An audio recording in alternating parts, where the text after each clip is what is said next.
বাঁকুড়ার খবরে নজর রাখবো। বাঁকুড়ায় রাজ্য সড়ক অবরোধ করে বিক্ষোভ, কাজ হারা শ্রমিকদের। বকেয়া মজুরি এবং বন্ধ কারখানা চালুর দাবিতে বিক্ষোভ।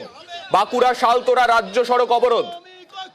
শ্রমিকদের অভিযোগ, 2.5 মাসের মজুরি না দিয়েই বছর শুরুতে কারখানা বন্ধ করে দেয় মালিক। আমাদের সঙ্গে রয়েছেন আমাদের প্রতিনিধি প্রিয়ব্রত। প্রিয়ব্রত, কতদিন ধরে এই যে গোটা কারখানাটা সেটা বন্ধ ছিল? দেখো, বাঁকুড়ার যে সাতনা থানা, সেখানে কিন্তু এই সালতোরা যে বাঁকুড়ার যে সাতনা সালতোরা যে রাজ্য সড়ক, সেই রাজ্য সড়ক কিন্তু অবরুদ্ধ হয়ে পড়েছে। এবং এই যে Ankit metal and steel power limited যে কারখানা, সেই কারখানা কিন্তু বছরের শুরু থেকেই কিন্তু বন্ধ করে দিয়েছে। এবং কারখানা কর্তৃপক্ষের বিরুদ্ধে যেটা অভিযোগ, যে বকেয়া বেতন দিতে হবে, যে 3 মাসের বকেয়া বেতন রয়েছে, এর পাশাপাশি কারখানা চালু করতে হবে। এই দাবিতেই কিন্তু তারা বিক্ষোভ দেখাচ্ছেন। তারা দাবি করছেন অবিলম্বে কারখানা চালু করতে হবে, বকেয়া বেতন দিতে হবে। এবং সেই কারণেই দেখতে পাচ্ছ তুমি যে পুরো কারখানা কর্তৃপক্ষ এসে পৌঁছনি, কিন্তু স্থানীয় যে শ্রমিকরা রয়েছেন, প্রায় 1000 খানেক শ্রমিক কিন্তু এই কারখানায় রয়েছেন এবং তারা কিন্তু বিক্ষোভ দেখাচ্ছেন। তারা দাবি করছেন যে অবিলম্বে কারখানা চালু করতে হবে এবং না হচ্ছে তারা কিন্তু এই অবরোধ তুলবেন না।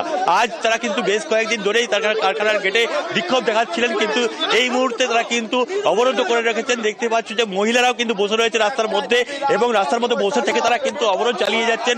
তুমি দেখতে পাচ্ছ যে অবরোধ চলছে এবং তারা দাবি করছেন যে অবিলম্বে 3 মাসের বেতন দিতে হবে এবং কারখানা কর্তৃপক্ষ যে টালবাহানা করছে কারখানা চালু করার ক্ষেত্রে, সেই কারখানা কর্তৃপক্ষ কিন্তু মানবেন না। তারা শোনার চেষ্টা করব। আমার সঙ্গে রয়েছে একজন শ্রমিক রয়েছেন। কেন আপনারা কারখানা কর্তৃপক্ষের সঙ্গে কথা বলতে কি বলেছেন? আজকে আমাদের মূলত দাবি যেটা 2 মাস 20 দিনের বেতন প্লাস আমাদের কারখানা খোলার দাবিতে আজ আমাদের এখানে অবস্থান বিক্ষোভ। অথচ আজকে কোনো মালিক শুরু না করে একটা 10 দিনের খালি কাজ দেবো বলে জানুয়ারির থেকে নোটিশ দিয়ে পরে কারখানা বন্ধ রেখে দেন। এরপর থেকে আমরা ডিএলসি, বিডিও, ডিএম সকলকে জানিয়েছি। মালিক পক্ষের সঙ্গেও আমাদের দুবার মিটিং হয়েছে, তাতে কোনো শুরু হয় নাই। এই জন্য আমরা কোন রকম সুরাহা না হলে তারা কিন্তু আবার বিক্ষোভে যাবেন এবং অবরোধ কিন্তু চলতে থাকবে। অবরোধ চলতে থাকবে। অবরোধ চলাকালীন যদি আমাদের পুলিশের লাঠিচার্জ খেতে হয়, লেবার কিন্তু খেতে রাজি আছে। তার কারণ লেবার কোনো চুরি করে পথ অবরোধ করেনি। লেবার নিজের দাবিতে পথ অবরোধ করেছে। কোনো প্রশাসনের চাপে আমরা মাথা নত করবো না। কোনো মিটিং খেলা আর চলবে না। যতক্ষণ না পেমেন্ট ঢুকছে ততক্ষণ অবরোধ চলবে। তাতে যদি আমাদেরকে লাঠিচার্জ খেতে হয়, লাঠিচার্জ আমরা খাবো।